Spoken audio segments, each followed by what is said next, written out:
Chapter 3 The Obedience Class. When Marley was 6 months old, Dr. J, the animal doctor, told us about an obedience class.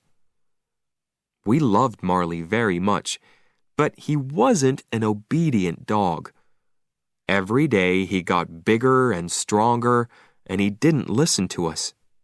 He jumped up on us. He grabbed things in the house and chewed them. When I bought flowers for Jenny, Marley ate them. We met the teacher of the obedience class. She had a cold face, and she didn't smile. "There are no bad dogs," she said, "but there are some very weak people." The class was every Tuesday evening. We put Marley into the car and drove to the first class. When Marley saw the other dogs, he got very excited. A party! He jumped out of the car. I ran after him, but I couldn't catch him. Marley sniffed every dog before I caught his leash. "Take that dog back to his place in the line," said the teacher. "Who is going to be his boss, you or your wife?" "I am," I said. "Me too," said Jenny. "No," said the teacher. "A dog can only have one boss." "Okay," said Jenny. "I'll do it." The other dogs sat quietly in a line. Jenny took Marley to his place. I stood and watched. Suddenly, Marley saw another dog at the end of the line. That dog looked interesting. He started to pull Jenny. She tried to stop him, but she couldn't. Marley was stronger than Jenny, so he pulled her to the other dog. Then he sniffed around it. "That dog thinks he's the boss," said the teacher coldly. She started to teach the class, "Sit," and "Down." "Sit," Jenny told Marley. But Marley didn't want to sit. He jumped up and put his paws on Jenny. After the class, the teacher said, "You have to be strong with that animal. You're the boss. Show him that." When we got home, Jenny said, "You can take Marley to the class next week." The next Tuesday, Marley and I went back to the class. Jenny stayed at home. In the car, I said to Marley, "I'm the boss. You're not the boss. I'm the boss. Do you understand?" But Marley only looked at me and wagged his tail. Then he tried to chew my hands. In this lesson, the dogs had to walk quietly next to us. It was a very important lesson for Marley. When he went for a walk with Jenny and me, he always pulled us. The teacher gave us chains.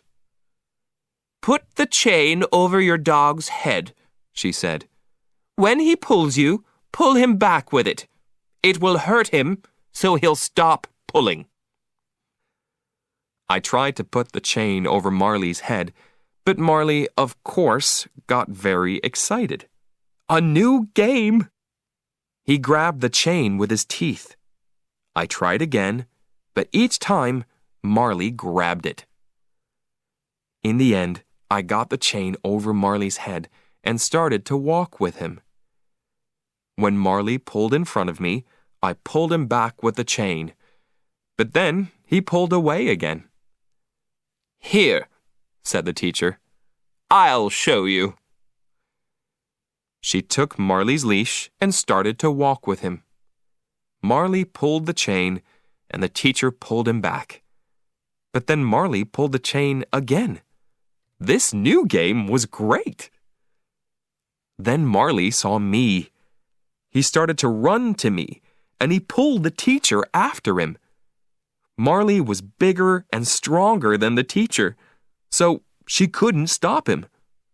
She was very angry. After the class, the teacher said, "Your dog isn't ready for this class. He's too young. You can bring him back in 6 or 8 months." "Are you telling us that we have to leave the class?" I said. "That's right," she said. "You have to leave." Because Marley couldn't go back to the class, I started to teach him at home. But it was difficult. Marley wasn't a fast learner. We had another problem with Marley. In Florida, there were often thunderstorms. Marley was afraid of loud noises. He went crazy in a storm. He broke things and made everything dirty. After each storm, Marley quickly forgot about it. He was happy again and wanted to play. But in the next storm, the same thing happened. He was afraid, so he went crazy again. We talked to Dr. J about the problem. Dr. J was young and he understood dogs very well. "What can we do?" we asked. "When Marley gets crazy, he breaks things. One day, he'll get hurt in a storm." "Marley is 7 months old," said Dr. J. "I'll neuter him. Then he won't get so excited. He'll be a quieter, happier dog." I thought about that.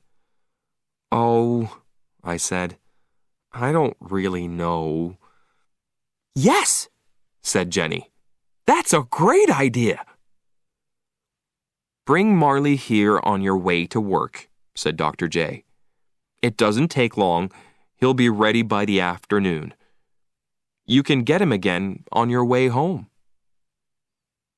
A week later, we took Marley to Dr. J. Marley ran from the house and jumped into the car.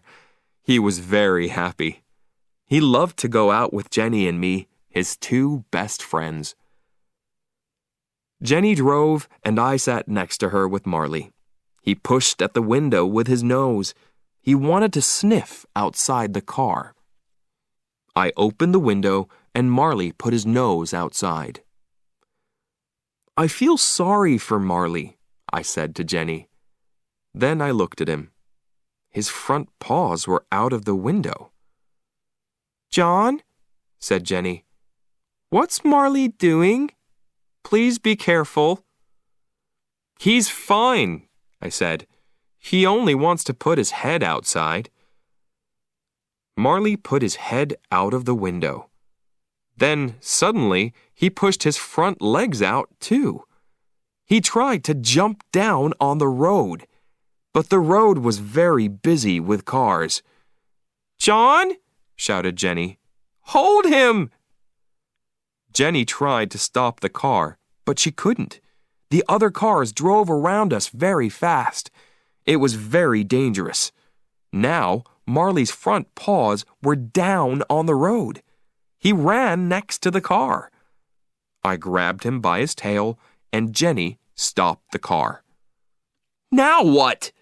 I shouted. I couldn't pull Marley back into the car.